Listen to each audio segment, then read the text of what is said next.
Bonjour, bonsoir, bienvenue à cette dernière capsule d'une série de 3 capsules. Nous avons commencé d'abord par le programme des entrepreneurs. Ensuite, nous avons fait le programme des travailleurs autonomes.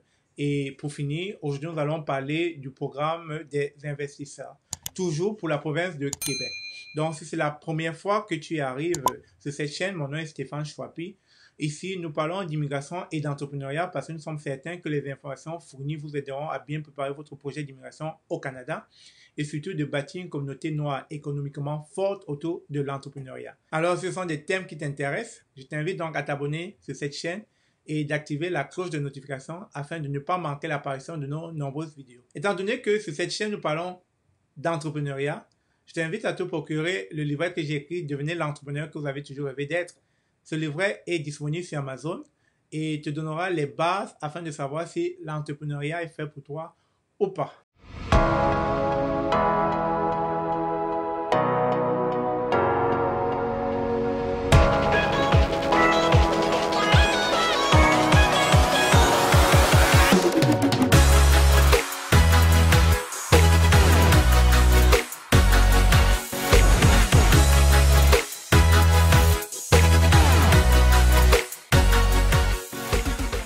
Dans cette capsule, donc, comme les précédentes capsules que nous avons eu à faire, nous allons parler des différents points tels que l'admissibilité, le processus de sélection, le coût pour ce programme et une fois de plus, quand vous allez recevoir votre CSQ, il va falloir faire une demande de résidence permanente auprès du gouvernement canadien. Sans plus tarder, rapidement, nous allons commencer par savoir qu'est-ce qu'il faut pour être admissible à ce programme.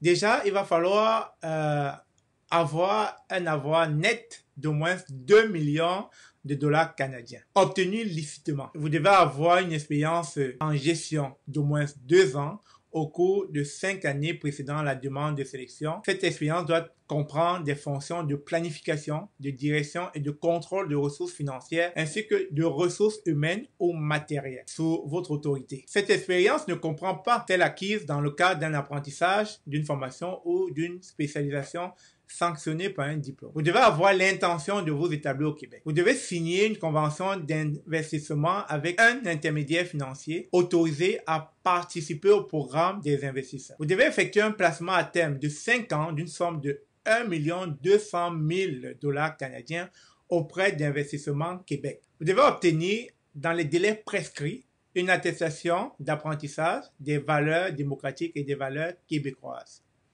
Si jamais vous êtes accompagné par les membres de vos familles, ils devraient aussi justement avoir cette attestation-là.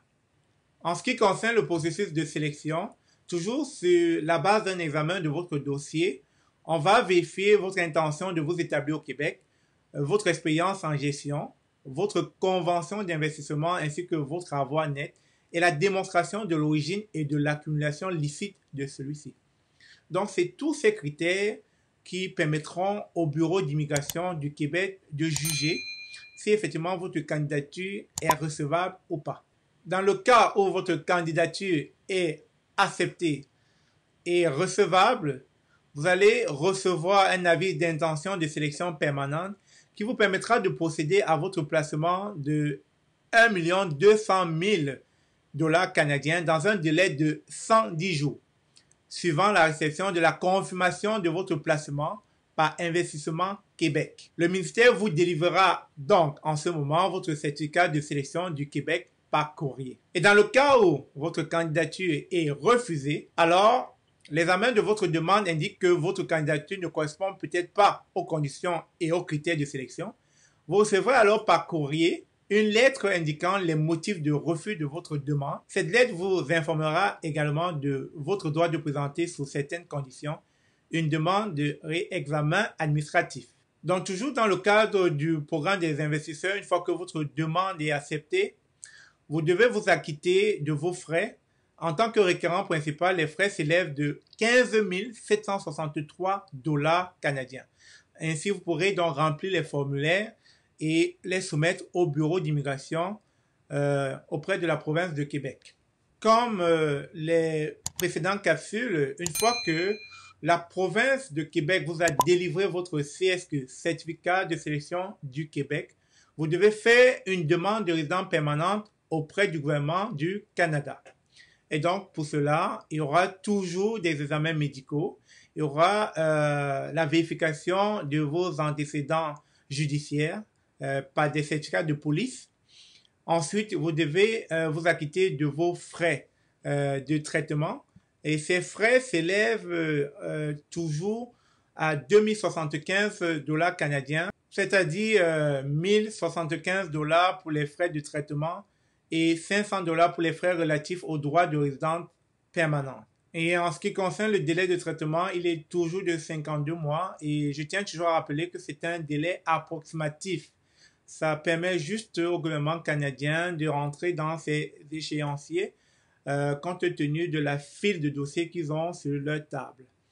Afin de savoir pourquoi ces délais de traitement sont si longs, je vous invite à aller sur le site du gouvernement canadien cic.gc.ca afin d'y trouver des informations, des explications plausibles et détaillées qui vous donneront un aperçu de pourquoi le gouvernement canadien prend autant de temps afin de traiter votre dossier d'immigration. Sur ce, j'espère que ces 3 capsules vous ont été bénéfiques et informatives. N'hésitez pas de laisser des commentaires, n'hésitez pas de partager pour des personnes justement qui sont à la recherche de telles informations. Et ça nous fait toujours plaisir de partager avec vous des informations concernant l'immigration au Canada. Sur ce, passez une très belle soirée et à très bientôt. Au revoir.